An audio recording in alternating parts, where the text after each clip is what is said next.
Salve, salve galera do Matemática Ninja, professor Francisco Souza trazendo hoje para o canal a primeira videoaula sobre números complexos, né? E aí nós vamos fazer uma abordagem um pouquinho diferente daquela que os livros didáticos fazem por aí, beleza?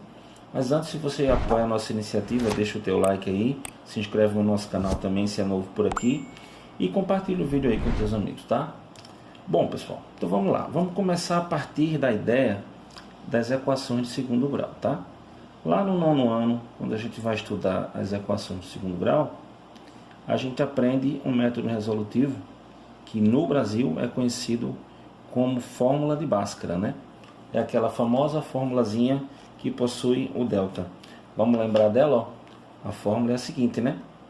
X é igual a menos b mais ou menos a raiz quadrada de delta, tudo isso dividido por 2a, beleza? A forma das equações do segundo grau, forma geral, a gente também vai lembrar aqui, ó. Vamos ver aqui, ó. É a forma geral do ax ao quadrado mais bx mais c igual a zero, tendo o valor do a sempre que ser diferente de zero. Por que, professor, o a tem que ser sempre diferente de zero? Porque se o a for zero, a gente anula essa primeira partícula aqui da equação e ela deixa de ser de segundo grau e passa a ser do primeiro, tá? Então, o que é que a gente precisa para resolver as nossas equações do segundo grau? Os valores dos coeficientes, que na fórmula geral a gente só visualiza o a e o b, né? Mas o c está onde? O c está aqui no próprio delta. Então, vamos lembrar a fórmula do delta? A fórmula do delta é b ao quadrado menos 4, que multiplica o coeficiente a, que multiplica o coeficiente c. Então, obrigatoriamente, a gente tem que trabalhar com os três coeficientes da equação. Beleza, e quando você já está evoluindo, já solucionou algumas equações, de repente, você dá de cara com um delta, por exemplo, igual a menos 4. Aí a gente aprende, né? Quando a gente estuda logo a questão do discriminante, é dito para a gente lá que quando o discriminante é negativo, ou seja, quando o delta é negativo, o que é que acontece? A equação não tem soluções. É isso?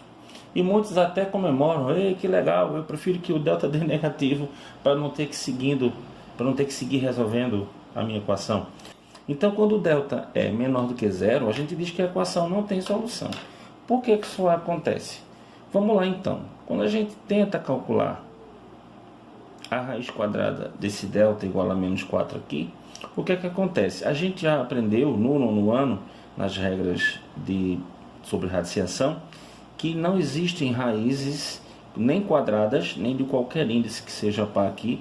A raiz quadrada do índice é 2, mas qualquer raiz de índice par, índice 4, 6, 8 ou qualquer que seja, não tem solução, não tem valor se o radicando, se o número aqui de dentro for um número negativo. Por exemplo, o conceito básico de raiz quadrada.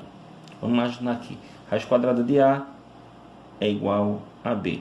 Aí a gente se pergunta por quê, para poder usar a operação inversa, que é a potenciação, e dizer o seguinte: raiz quadrada é igual a raiz quadrada de A é igual a B, porque B ao quadrado é igual a A. Ou seja, a gente está elevando o valor da raiz ao expoente 2 para encontrar o valor do radicando. Aí eu pergunto a você, como é que você procederia na hora de calcular a raiz quadrada de menos 4? Chamando ela de B também. Então, o que é que ia acontecer? Você tinha que procurar um valor B que elevado ao quadrado desse quanto? Menos 4. E a gente sabe que no conjunto dos números reais isso não existe, tá? Bom, então aí chegou a esse impasse, e aí o que acontece? As equações não teriam solução. Então, o que foi que os matemáticos fizeram?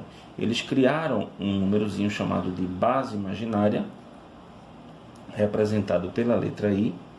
Então, a gente tem a base imaginária,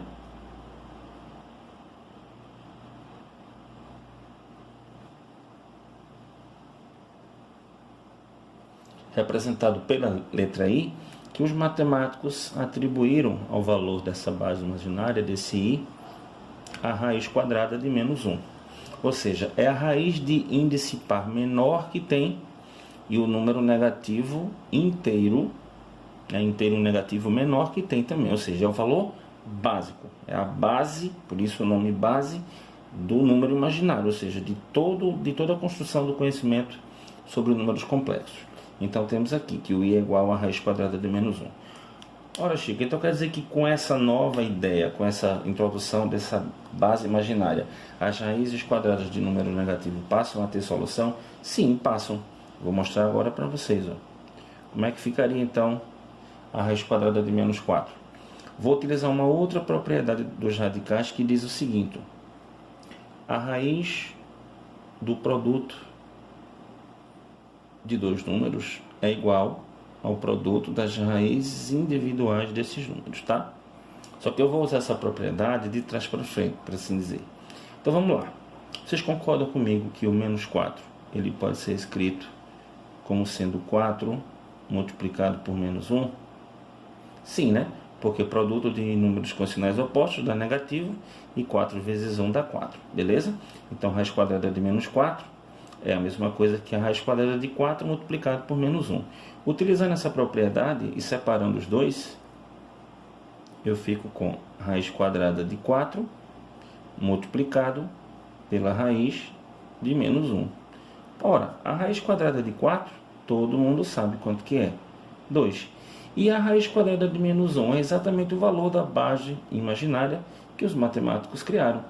Então, juntando esses dois valores, quem é a raiz quadrada de menos 4? A raiz quadrada de menos 4 é igual a 2i.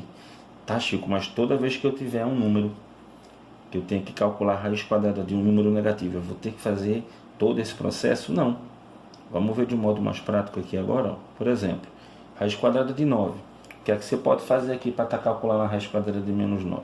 Você vai imaginar o seguinte: esquece o sinal de menos temporariamente e extrai a raiz quadrada de 9 normal. A raiz quadrada de 9 é 3. Aí você vai lembrar, como é a raiz quadrada de um número negativo, lembre-se que tem a relação com a base imaginária. Você acrescenta o i aqui do lado. Fácil, não é não? Vamos ver um outro exemplo. Raiz quadrada de menos 144, por exemplo.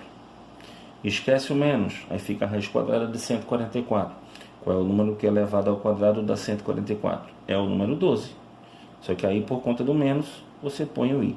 E dessa forma, galera, vocês podem calcular o valor de qualquer raiz quadrada de número negativo, tá? Daí para frente, todo o conhecimento matemático dos conjuntos dos números complexos foi construído, tá?